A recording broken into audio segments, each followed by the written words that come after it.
totika yango toujours etoka epesa goût na sauce na biso avant totia fumbwa na biso natie nguba likolo après avoir kotia babiloko nyonso oyo nakalingaki na se natie fumbwa likolo natie thomson na biso mbisi ya thomson oyo na nettoyaki yango kitoko biso ebeli. Wow. Voilà, fumbwa na biso ebeli ndenge tobanda ekozela. Kitoko vraiment. Très bon. Waouh. Voyez fumbwa. Voilà. Elengia.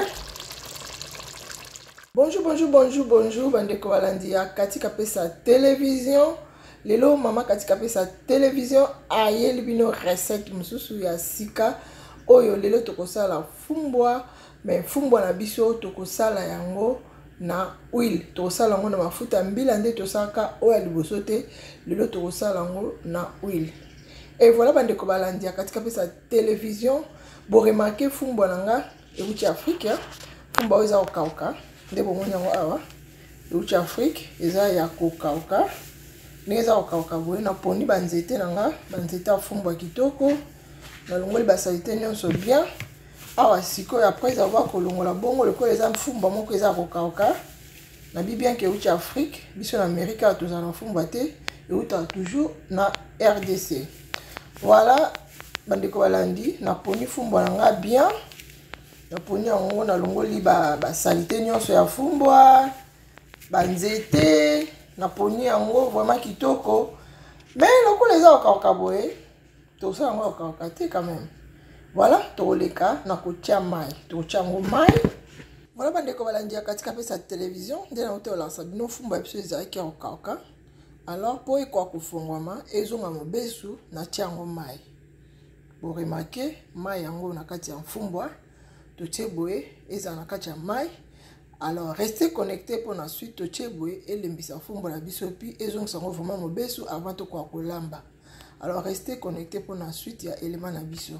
Pour na bino batu bokoti mbala liboso na chaîne na biso na mama katika pesa la patronne a servi traiteur kapesa kitchen. Alors tozali wana pour na apprendre bino ba elubu pour na kolaksa ba jeune garçon ba jeune fille na biso ba apprendre parce que nazo insister ba jeune garçon parce que ba singeli ko apprendre parce que avant ba quitter ba kende bisika na bango pour bazo responsabilité. J'espère que ba vona na bango moko bazana posa ko lia bazana posa olamba bazana posa ko sa moi ba keke misala ménage. Alors ceux qui ba apprendre était aux passe. Alors yo jeune garçon ko zapete ozawa na vanda na olanda makusa mama katika pesa ndeni azosala po ekwa kozala première ezala vraiment première besoin na yo ezake na place ke okoka kokindo sa ba dépense na restaurant oko kosala pe recette na yo songolo olie pe olexi moko na yo jusqu'à ce que okozwa ba engagement non seulement ba engagement lobi pe ozwa ba engagement na yo. Alors lobi pe moi sinon ko bela lobi pe okoza na empêchement moi sinon koza na makasi ya kosala musala te okoki pe ko aider pe osali recette moko na ndako pe au servir madame na yo kozala bien. Restez connectés pour la suite. Il y a élément d'abisso. Je vous aime tous dans mon cœur. Partagez la vidéo s'il vous plaît. Bon, partagez en gros massivement parce que awa makusa ya bana mboka nde makambo. On apprend tous les jours. Alors restez connectés pour la suite. Il y a élément d'abisso. Oui, voilà bande kobalandi ya katika pesa télévision. Dès la laxa bino fumba na biso ezaki na kati ya mai na sokola yango 3 fois. Dès na taki na mai wana na sokoli mba liboso na longoli fumbwa likolo lokwa na pona ki de banzete bi mo ki ne lando pona banzete nango na longoli sikoyo fumbwa likolo na setikala kizelu moi zelu moka muke na bwaki mai premier tour na tie mai deuxième tour na tiki yango na niki yango lisusu na maboko na ngai zelu kiti su muke na se na longoli zelu ya mingi vraiment ezalaki vraiment te mais moi zelu muke ezalaki. Alors na longoli mai ya mibale mai ya misatu na longoli donc par là résister pesi biso fumbo nanga yango yo pona mukola lelo bo remarquer que fumbo na biso est comme vraiment ezongi penza mobesu. Voilà fumbo na biso ezongi vraiment ya mobesu ndenge to bandaki kozela. Alors lelo pona olamba fumbo na biso bo remarquer likola mesa ngai. Voilà naza na ba artiste na ngai awa. Alors naza na ndembi pona ko réaliser fumbo na biso ezala ndenge o nazo linga ezalela. Ndenge na yesaki bino ke ndembi nanga na somba kamba moke belé to na loni pa ezo dépendre na temps na minute na sali pépinière nanga ezali banda jusqu'à ce que biloko nanga ekokola na kaboli na ba jardin na la sabino yango na linga ko somba mingi ba légumes libanda te ba voilà ba ndembi boye na somba nanga ngo te na lona yango. Alors ndembi nanga yango bo remarquer bo constater que eza malili euti na congélateur et tout ça na céleri naza na ail naza na matungulu na linga kotia mingi poivron noir na kati ya ba légumes fumbo eza légumes eza kateme lengi oyo ka vraiment biloko no eza bien naza poivron blanc et puis naza lisusu na bouillon pour na mukola lelo na osala ba piment mibale na osala tomate pelé ezaki tomate oyo pelé ya boîte boye na meki konika mwa muke susu na blender po epesa nga résultat o epesa nga sikoyo na niki tomate pelé muke na mwandembi muke na céleri muke kaka. Alors tokozala na besoin ya nguba pona ko réaliser recette na biso mukola lelo tolamba fumbo la biso na huile na ote ko loba na bino. Alors kolamba fumbo balamba fumba midele belé so bokoti na télévision na katika pesa télévision bon moi modèle mususu na lamba de fumbo eza wana. Alors oyo ezali modèle oyo eza keso ko lingi olamba fumba modèle oyo otoki fumbo aka muki otie fumbo na sani na yo ozimo mususu otie pembeni olie fumbo na otoka fumbo ebele te etondisaka noki. Voilà bandeko balandi na zongeli bino lisusu tosalela papier serviette na biso ya table. Alors papier oyo ezo ede biso poto kwa osalela na place ya serviette na ko sala nga pe serviette pona ofongola banzungu nanga pona moto me nga na sepela mingi ko sala papier bo remarquer chaque fois ça toujours na papier même na simbi mai na za pour ça nettoyer. Alors na ko lukana essuyer maboko nanga na papier et c'est comme ça pour na propriété. Alors yo maman oza na kati ya cuisine maboko no singe ko ça toujours tout le temps propre parce que biloko tozo sala siko eza pour na santé na biso to singe ko garder santé na biso ezala vraiment bien. Alors toza wana na nzungu na biso eza wana. Alors fumbo la biso pona mukola lelo to fungola réchaud na biso. Voilà to fungoli réchaud na biso. Voilà to tika ngo nzungu na biso na réchaud mo mukie. Voilà nzungu na ngeza déjà bien propre. Nazo pangusa mwa ba mai wana ya mike po ezala kokauka. Voilà pona olamba fumbo ya mukola lelo bolandanga avec beaucoup d'attention. Naza besoin d'huile na bandi na huile s'il te plaît, s'il vous plaît plutôt vous belé. Voilà na che huile mukie na sali huile mukie. Nous allons échauffer mon mukie avant de kocha. Biloko nyonso elandi restez connecté pour la suite à élément na biso. Pour na bino bat beaucoup timbala liboso na télévision na biso naza mama katika pesa télévision mama katika pesa service traiteur. Oza en fait un mariage ko hésité te contacter biso toza na États-Unis d'Amérique et voilà oza pour ça conseil conjugal mama katika pesa azar toujours prêt pour na ko aider bino pour na ba conseil na bino. Alors fumbo na biso en attendant nzungu na biso eza wana to tshela moto toza mo mukie échauffé après to kobanda koleka na kotia eloko moko fumbo oyo ndi modèle na lamba oyo eza modèle oyo eza ke fumbo oyo kolia ngo eza kitoko mais olia ngo na lokoso te. Voilà fumbo ya biso lelo to sa la Thomson na kotia fumbo na nga Thomson.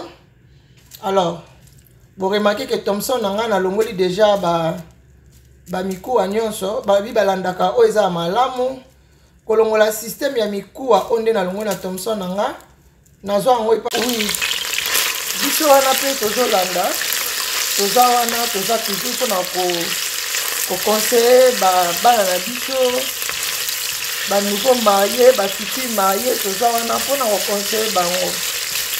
Alors on est ensemble biso wana tozokalinga matungulu na biso matungulu ezalaka na mwa mai nango kozela mwa moke matungulu wana ekita mwa moke mai nango esali kosila. Après tokotia oyo tokotia na nsima. Matungulu na biso ezokende bien. Tokangi biloko na biso boye nde tokanga boye nde nalambi boye bana basepela kolia yango na kwanga boye baolia mfumbo na bango na kwanga oyo mama bango ye moko asi alambi eza rwedi ntango biloko na biso ebela bomona bana na nga bakozwa bakwanga na bango moto na moto azwi kwanga na ye abandi kolia mfumbo na ye okolia mfumbo na kwanga bamosusu baliaka mfumbo na loso okolia na fufu okolia na litumba okolia na eloko nyonso epesameli yo va même na mapa okoki kolia na yo te mafumbo na biso biloko oyo tozolambela lelo eza ta na mokuwa moko te eza makayabu na ngai nalongoli mikuwa nyonso na makayabu epuis na Thomson na nga kutu koloba te donc nasali oyo ezali exactement oyo eza juste parce que bana mike bakolia yango tokalingi matungulu na biso alors namoni matungulu na biso restez toujours connecté ni bando balandi bo remarqué matungulu na biso yango na moto tozokalinga yango balobi on apprend tous les jours bazwaka oyo ya malamu poisson oyo nalongola poisson ekoma oyo ekomi boye vraiment je vous dis que nazwa modèle oyo epai ya mama la Grasse Cuisine mama Charlotte nazwa modèle oyo epai na ye eza bien kolongola poisson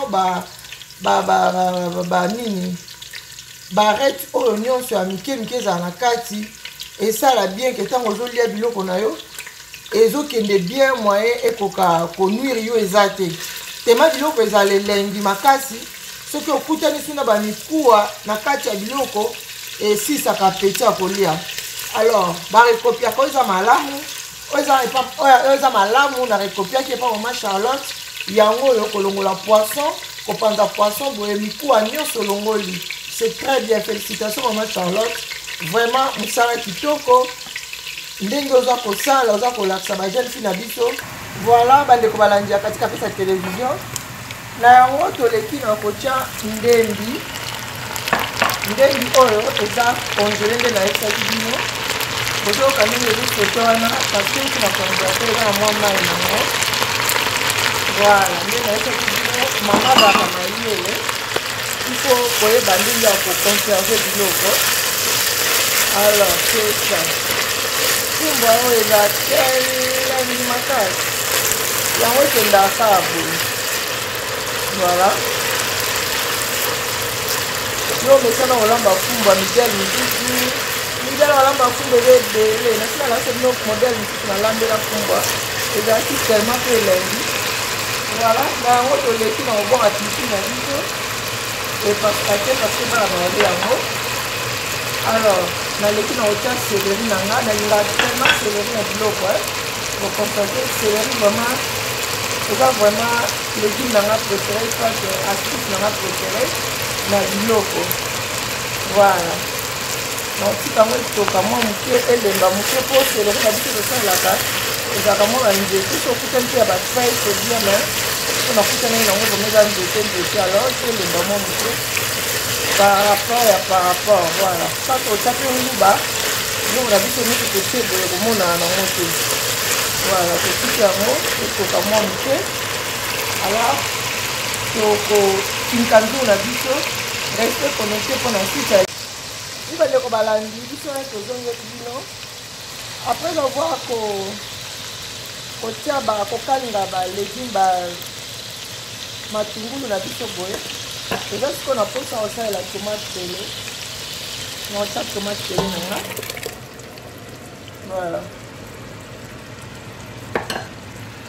natia tomate pele na nga naotika yango etoka ekita mai moke avant na kotia fumbo na nga na likolo voilà tokotika yango ekoka kotoka ndenge ezotoka wana c'est très bon c'est très bon o mama na bino ndeka nayebisaka bino balamba fumbwa midele ebele okotia fumbwa na se otie nini likolo biloko nyonso mbala moko ezodépendre na yo alors tokotika yango etoka mwa moke pendant que ezotoka tokotia mpe na ai na biso voilà tokotia mpe na ai na biso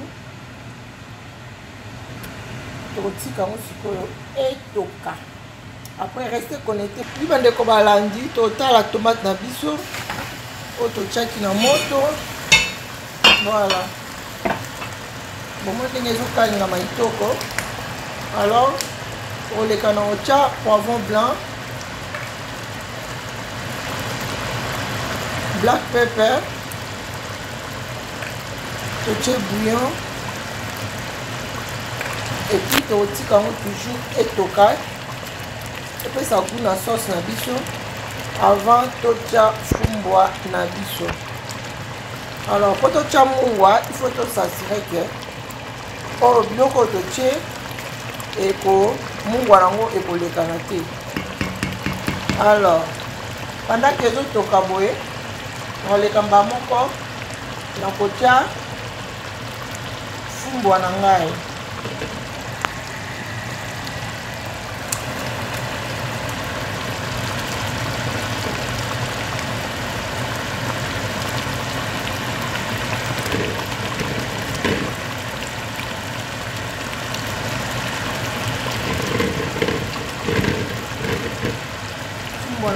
Et puis na kocha mbisi nanga likolo ndena la salle na mbisi nanga ndena longoli yango basembe kocha siko mbisi na biso likolo nalingi fumbo nanga ebima mpenza na goût ya fumbo ya République démocratique du Congo nde tozala kolamba ya natia yango poisson tolie fumbo ya mbisi okauka trop lelo natie poisson nayebi ke bana nga balinga olia boye baosepela vraiment po baza compliqué vraiment bomoni fumbo na biso ndenge eke bien voilà et puis na likolo nango totia mwa banguba na biso après tobakisa mai tofiniki yango reste connecté mpona suite ya élément na biso tokofinika biloko na biso et puis bozala toujours connecté pour ensuite il y a élément na biso totika ngo etoka jusqu'à ce que epesa biso résultat oyo tozozela après avoir kosangisa babiloko nyonso ndenge touti kotia awa bandeko balandi leta na fixe caméra nanga natie nguba likolo après avoir kotia babiloko nyonso oyo nakalingaki na se natie fumbo ya likolo natie thomson na biso mbisi ya thomson on a nettoyé yango kitoko na citron et puis na kocha makayabu na biso pe na kocha siko mwamba ngu balikolo mai oyo ezotokana ezaka mai oyo ezaki na kati ya tomate na ba légumes oyo nakalingaki wana alors na besoin mai na ozwa mai oyo nasalelaki na kati ya blender na ngai ya tomate on a passé machine na nga wana na zuma wana na tie awa boye voilà bon remarquez que quantité ya mai totie esengi ezala boye par rapport ya babiloko nyonso totie na kati wana alors ekoleka mai te ekozanga mpe mai te alors tokotika yango wana tokofinika yango totika yango etoka reste connecté mpona suite ya élément na biso oyi bandeko balandi ya katika pesa télévision tokotala fumbo na biso ndenge totiaki babiloko nyonso wa mafuta emati likolo alors tobaloli na te tobala yango mpona kotala banguba na biso soki epanzani ya epanzani bien voilà nguba wana na tomate ya mbuma wana tomate pele totiaki résultat epesi biso yango oyo fumbo ya biso eke bien eza mai te eza supu te mais eke bien ekangami mwa moke c'est bon pas trop mwamba parce que obebisa recette na yo alors nga mwamba nanga natiaki na quantité natiaki wana c'est bon eza boto makasi te parce que olia yango elengi te oyo poisson na biso nde totiaki topanzi te alors tokobanda opanza yango teme eza na mikuwa te meme ata moto azwi mosu na monene na sani ekozala nango na problème te mpo eza yango na mikuwa te mikuwa nango emonani te tolongolaki yango alors pendant ke ezotoka boye bandeko balandi ya katika pesa télévision tokomeka soupe na biso soki eza na mungwa to te voilà naotya bongo yokani goût wow nana posa ya mungwa te c'est bon mungwa nango ekoki nango nde nasalelaki bouillon wana nana posa ya mungwa te voilà goût nango eyokani très bien saveur nango eyokani kitoko vraiment alors pourquoi bana nanga balinga kolia ko j'espère que lelo encore na lamba da kwanga baolia très bien na bakwanga na bango na soso na bango otumba voilà tokotika fumba na biso et continuer kotoka mafuta ne bima vraiment likolo bien de par là toya kokitisa elubu na biso alors tofinika nzungu na biso restez connecté pour la suite pour la goût déjà et puis si biso kitoko nde tobandozela alors totika yango vraiment ebela bien mwa fumba wana elemba lisusu kitoko après tokopresente bino tofinika yango restez connecté pour la suite. Oui, bandeko balandi tokolandela elubu na biso mpe tokofongola mpo toleka na présentation totala yango soki si esemasi mafuta yango emati likolo alors tokofongola nzungu elongo na bino totala résultat nini. Wow bomoni donc fumba na biso ebeli bomoni mafuta nde emati likolo fumba na biso ebeli. Wow voilà fumba na biso ebeli ndenge tobande kozela kitoko vraiment moni fumba oyo nde nalambi yango fumba oyo système nalambeli yango batoka yango ebele te kotoki ebele otie na sani otonda noki otieka mokie olie otondi voilà nomondi mafuta na biso emataki likolo elubu na biso ekomi na suka toleka directement tokanga moto na biso mpe toleka directement na présentation voilà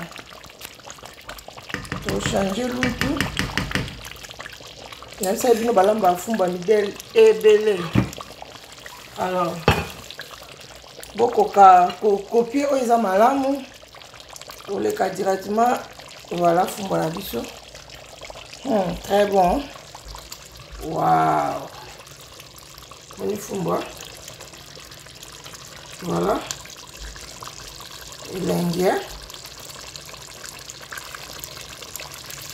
voilà oui bandeko balandi tokomi na suka ya émission na biso ya Katika Pesa télévision fumba na biso yango nde bomoni wana tokomi na suka elambami na ndenge esengeli voilà alors tokoluka pilipili na biso moko et puis totia yango boye voilà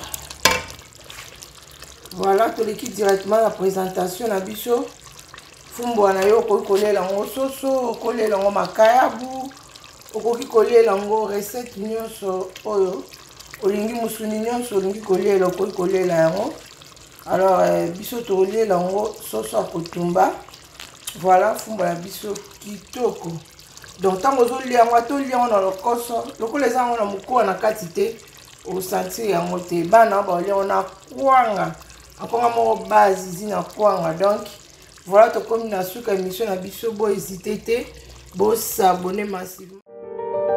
Ah oui, service traiteur international avec Katika Pesa Aigle. Toujours la solution est là. Katika Pesa, toujours à votre service.